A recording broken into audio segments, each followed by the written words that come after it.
Ang nakaraan. Napakalayo talaga ng agwat ng lakas ng kalaban sa ating bida, pero dahil sa espesyal na espada nito ay magagawa niya kahit papano na sabayan ang kalaban nito.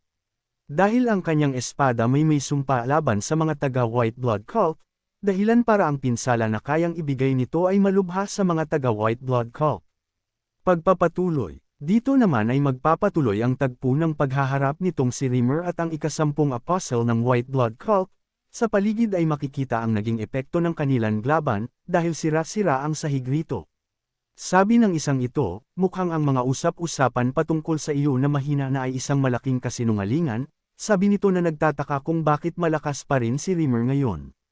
Sinagot nito ni Rimmer, ang mga sabi-sabi ay mga katang-isip lang, kung ang isang ikasampung apostle ng White Blood Cult ay naniwala na lang ng ganun kabila sa mga sabi-sabi, isa lang ibig sabihin di ka na updated sa mga nagaganap ngayon, nakangiting sabi nito. Sabi naman ng isang ito, ang mga ganong usapin ay kumalat sa buong kapuluan ng napakabilis. Kaya imposibleng gawa-gawa lang iyon, siguradong may ginawa ka para mabalik mo ang iyong dating pamamaraan sa pakikipaglaban, na si Rimmer naman ay natawa na lang sa mga sinabi ng katunggali nito.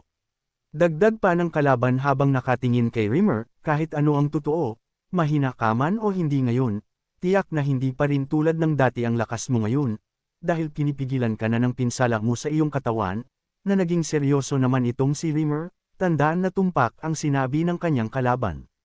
Sabi pa ng isang ito habang itinataas ang kanyang sandata, habang ikaw ay hirap na ibalik ang iyong dating lakas, ako naman ay hindi tumigil na magpalakas ng husto, sabi nito, na magsisimula na naman siyang umatake kay Rimmer. Ayun na nga, inihampas niya ang kanyang sandata sa lupa, na agad may kumawalang blood energy mula rito, isang pamamaraan mula sa kanyang external energy na kakayanan. Kakaiba pala ang sandata ng kalaban, para itong espadang sibat sa haba ng hawakan nito. Patuloy ang paglabas ng aura nito sa kanyang katawan, na si Rimmer naman ay hindi malaman kung ano pang inaantay nito. Natuwa naman itong si Rimmer, at nagsabi, ano ba naman iyan, hindi ko inaasahan na tagisan pala ito ng ating mga natural na lakas, hindi ko gusto ang mga ganitong laban, sabi nito, iyon ay dahil matanda na itong si Rimmer at malubha nga rin ang naging pinsala sa mana core nito. Dito ay agad na pumikit si Rimmer, inilabas ang kanyang wind energy, sabi nito, mukhang ito na ang huling laban na magagawa ko habang buhay ako, Swordfield Realization, tawag nito sa kanyang pamamaraan para talunin na ang kalaban, dahil ibubuhos niya ang lahat ng makakaya niya ngayon mapigilan lang ang ikaw-sampung apostle. Ayun na nga, parehas nang inilabas ng dalawang ito ang kanilang mga personal na enerhiya, isang pula na kulay dugo laban sa aura ni o enerhiya ni Rimmer na kulang kalikasan. Ang isang ito naman ay timutig lang ng napakasamas kay Rimmer, kasabay noon ay ang isang bagay na hindi kapani-paniwala na kanilang nasaksihan. Ang isang ito naman ay natigilan rin, nahinto, nanlaki ang mga mata, na para bang may nakita siyang isang nakakagulat na bagay. Ayun na nga, dito ay makikita natin na tumuloy ang pag-atake ng ating bida sa kanyang kalaban, at may tumalsik na dugo mula sa katawan ng kalaban matapos gamitin ni Raon ang kanyang cursed sword. Nagulat at nanlaki ang mga mata ng isang ito sa nangyari, hindi niya inaasahan na ganito ang sasapite niya sa kamay ng ating bida, kaya hawak-hawak nito ngayon ang kanyang dibdib na sugatan ngayon. Walang hiya kang buwisit na bata ka, akala mo ba porket nasugatan mo ako ng ganitong sugat ay panalo ka na? Wala lang sa akin ito, sabi niya, iyon.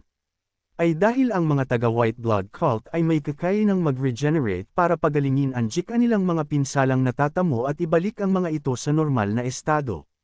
Kaya lang isang hindi ka panipaniwala sa kanya ang nagaganap ngayon, ang sugat na natamo niya ay tuloy-tuloy ang pagtagas ng dugo nito, kaya mahigpit ang pagkakahawak niya sa kanyang sugat ngayon. Ano ito, bakit ganun, hindi gumagana ang regeneration ko, ang kanyang mga espada, at ang kakaibang enerhiya sa isa niyang espada, pinipigilan gumaling ng mabilis ang sugat ko. Walang hiya talaga, anong klaseng espada ang gamit-gamit niya, galit na tanong ng kalaban habang nakatingin sa ating bida, na si Raon ay nanlilisik ang mga mata nito na nakatingin naman sa kanyang katunggali. Dito ay pawisan na talaga ito sa laban, naiinis ang ating bida dahil hindi niya nagawang mapuruhan ang kalaban, dahil target nitong itarak ang cursed sword niya sa puso ng kalaban, pero nagawang makaiwas ang kalaban sa malubhang pinsala, at kaya hindi sa mismong puso ang tama ng kalaban, kaya talagang nasabi ng ating bida na isang halimaw ang mga nasa master level na swordsman. Kaya lang dahil alam niya na nasa limitasyon na ang kalaban dahil sa pinsala ng kanyang cursed sword, hindi na ito mag-aaksaya pa ng oras, kailangan na niyang tuluyang patayin ang kalaban sa lalong madaling panahon, na ngayon ay parang naging double swordsman na itong ating bida. Heto na nga, nagmamadali na ngayon si Raon na sumugod sa kalaban nito, papatayin na niya ang kanyang kalaban sa isang pag-atake na lang na pakakawalan niya ngayon, habang hindi pa nakakagalaw ng maayos ang kanyang katunggali. Kaya lang napahinto ang ating bida, iyon ay dahil may kung anong matinding enerhiya ang nagliwanag sa itaas na pabulusok papunta ngayon sa lugar kung saan siya naruroon, alam niyang delikado ito kaya hindi siya tumuloy. Ayun na nga, napakatindi ng pagbulusok ng kung anong kapangyarihan na ito sa harapan ng ating bida, para pigilan ang kanyang pag-atake. Sa lakas ng impact ng pagsabog, agad na tumalon palayo ang ating bida at baka mapuruhan siya ng direkta ng matinding puwersa na ito. Napa-cover talaga si Raon gamit ang kanyang dalawang braso na hawak-hawak pa rin ang espada sa tindi ng impact, at ang kanyang mga mata ay titig na para bang natakot sa kanyang nakita, hindi makapaniwala sa kanyang nasaksihan. Ayun naman pala, ang dumating ay ang senior apostle na kalaban kanina ni Rimmer, dumating siya para pigilan si Raon at iligtas ang kanyang junior na kasama, dahil alam niya na mamamatay ito sa kamay ni Raon, sabi niya, ibang klase, hindi ako makapaniwala sa aking nakikita ngayon.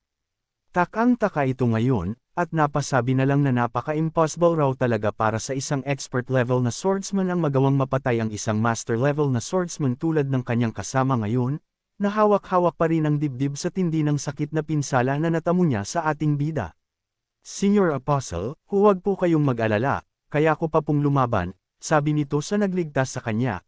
Piling malakas talaga, sabi naman ng kasama nito, manahimik ka sa kahangalan mo, tignan mo ang itsura mo, mukha kang kinatay na manok, natalo ka na sa laban, tanggapin mo na lang, kung hindi ako dumating tiyak patay ka na, anong plano mong gawin sa itsura mong iyan? Dahil doon, ay nalalayan kaagad nito ang kanyang kasamang sugatan, at umamin na natalo raw sila ngayon ng mga taga-Zighart, kaya aalis na sila, at umaasa na magkakaharap uli sila ng ating bida sa susunod. Kaya lang bago makaalis ang dalawa, agad na dumating si Martha, ano? Anong pinagsasabi mo na aalis kayo, wala kayong pupuntahan? Matapang na sabi ni Martha. Heto na nga ang isang ito, buhay pa rin pala, kahit pagod na, hinang-hina, sabi nito, wala kayong pupuntahan na iba, dahil dito sa lugar na ito ay mamamatay na kayong dalawa, matapang na pahayag nito sa kanilang mga kalaban. Tumugon rin ang ating bida, sabi nito, tama siya, sino nagsabi na makakaalis kayo rito ng buhay? Matapang rin na sabi ng ating bida, iyon ay dahil alam niya kayang-kaya na niyang patayin ang sugatan na apostle, at alam rin niya na kasama nila si Rimmer kaya kung magtutulungan sila magagawa nilang patayin ang dalawang ito. Ayun na nga, naririto na rin si Rimmer, naglalakad palapit kay Raon, at nagsabi na samasang-ayon rin siya na wala silang sinabi na pwedeng umalis na buhay ang dalawang kalaban na nasa unahan nila. Humawak ito sa balikat ni Raon, at nagsabi, tulad ng sabi mo Raon ganun rin ang sasabihin ko, kaya lang, kasama natin ang Raging Wind Corps, ikaw, si Martha at ako ay pwedeng mamatay sa labang ito kapag ipagpapatuloy pa natin ito, babala ni Rimmer, na alam nito kung hanggang saan lang ang kanyang limistayon, at hindi kakayanin ni Raon sabayan ng isang 10th apostle. Dagdag pa nito, pwede tayong magpatuloy sa laban, pwede nating mapatay ang isa sa kanila lalo na ang sugatan, kaya lang masyado tayong maraming puprotektahan sa lugar na ito, isa kapalit ng maraming buhay sa hanay natin ay hindi ko matatanggap, sabi nito na nakakunot ang noo. Alam kong naiintindihan mo ang sinasabi ko Raon, paalala ni Rimmer, na gets naman ito ni Raon, kaya ganito na lamang ang inis nito, dahil gusto niyang patayin ang apostle na ito, lalo pa sa ginawa ng mga kalaban sa buhay ng mga taong pinagmulan ng kanyang cursed sword, dahil humihingi pa rin ng hustisya ang kaluluwa ng mga iyon. Nagtanong ang ating bida, ibig sabihin ng katulad ninyong mga halang ang dugo ay may puso pa rin para pahalagahan ang inyong mga kasama. Tanong ni Raon na natigilan ang 10th apostle sa sinabi ni Raon. Anong sabi mo? Tanong ng kalaban, dagdag pa ng ating bida, winasak ninyo ang isang bayan kung saan namumuhay ng payapa at masaya ang mga tao roon na walang kalaban-laban, at ininom ninyo ang kanilang mga dugo at kinain ang mga laman.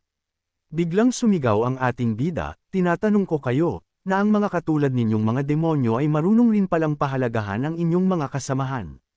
Galit na tanong nito, sumagot ang sugatan na apostle, sabi nito, mga basura at walang kwenta ang mga iyon. Dapat pa nga silang magpasalamat sa amin dahil naging patabas sila sa amin, at nakatulong sila, iniligtas lang namin sila sa miserable nilang buhay. Sagot nitong walang katuturan, tumahimik kang walang bilang ka, kung mahina sila, ano tawag sa iyo ngayon na natalo sa mga katulad nila? Tanong ni Raon na medyo palaban na sa sagutan nitong ating bida. Balak rin sanang sumabat ni Martha, at maglabas ng sama ng loob, agad hinawakan ni Martha ang balikat ni Martha, ako na Martha, ako na ang magsasabi ng lahat-lahat sa kanila. Itabi mo Martha, ako na, sabi ni Raon, dagdag pa nito, 10th Apostle, ang mga nakaligtas sa Arlan Village. Natatandaan mo pa ba sila?